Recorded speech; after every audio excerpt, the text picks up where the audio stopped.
Nerede geldi bir şey olmaz.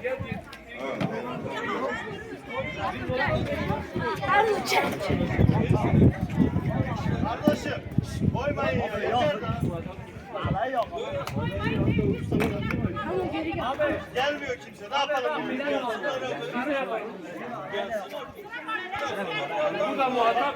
Muhatap öyle geliyor. Bu şekilde başka insanları mağdur ederek olmaz. Çocuklar.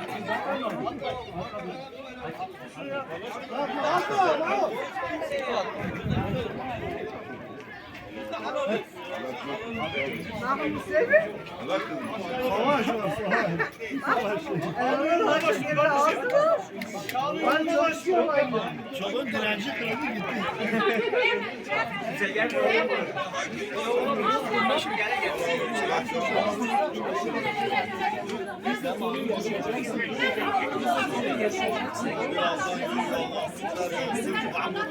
Çalışıdan görüyorum.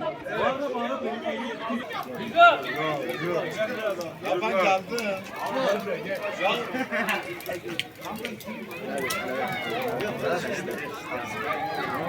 Hadi.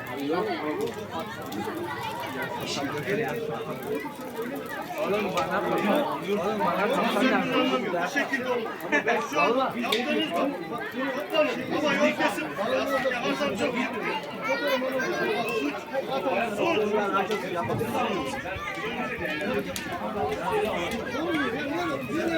Biz ne yapalım?